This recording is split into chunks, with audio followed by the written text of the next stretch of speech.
60 years ago today, a young woman spoke about the speed of technological change as she presented the first television broadcast of its kind.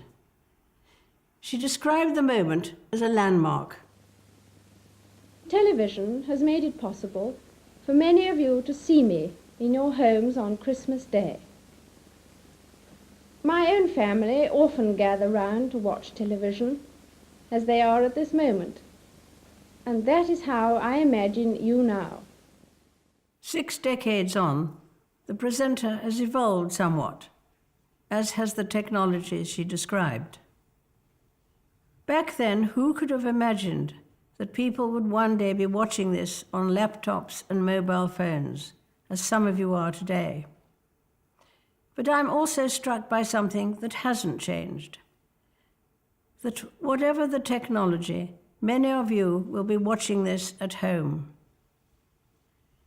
We think of our homes as places of warmth, familiarity, and love, of shared stories and memories, which is perhaps why at this time of year, so many return to where they grew up. There is a timeless simplicity to the pull of home. For many, the idea of home reaches beyond a physical building, to hometown or city. This Christmas, I think of London and Manchester, whose powerful identities shone through over the past 12 months in the face of appalling attacks. In Manchester, those targeted included children who had gone to see their favourite singer. A few days after the bombing, I had the privilege of meeting some of the young survivors and their parents. So you come especially for the concert, did you? Yeah. Mm-hmm. The birthday present. What was it? Oh, right. Very scary. Very wicked. Mm. And, to target that sort of thing. Yeah. You know. Yeah, it's awful, but hopefully they'll mend. Yes. We'll get But better. it's very interesting how everybody has united, haven't they, here? It's been amazing, really. Mm. I described that hospital visit as a privilege because the patients I met were an example to us all, showing extraordinary bravery and resilience. Indeed, many of those who survived the attack came together just days later for a benefit concert. It was a powerful reclaiming of the ground and of the city those young people call home. We expect our homes to be a place of safety, sanctuary even, which makes it all the more shocking when the comfort they provide is shattered. A few weeks ago, the Prince of Wales visited the Caribbean in the aftermath of hurricanes that destroyed entire communities. And here in London, who can forget the sheer awfulness of the Grenfell Tower fire? Our thoughts and prayers are with all those who died and those who lost so much. And we are indebted to members of the emergency services who risked their own lives this past year, saving others. Many of them, of course, will not be at home today because they are working to protect us. Reflecting on these events makes me grateful for the blessings of home and family, and in particular for 70 years of marriage.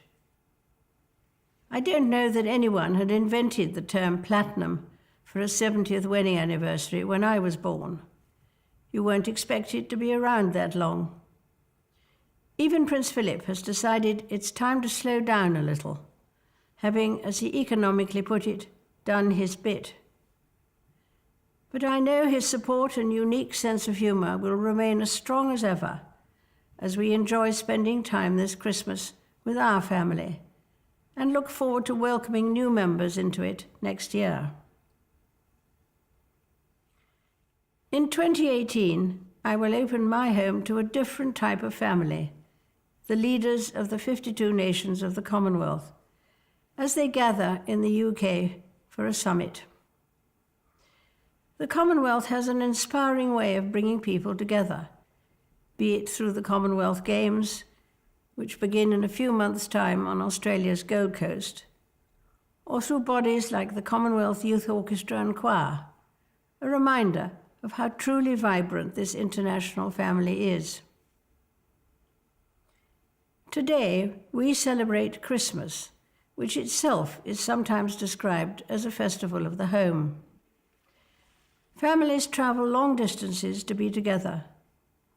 Volunteers and charities, as well as many churches, arrange meals for the homeless and those who would otherwise be alone on Christmas Day.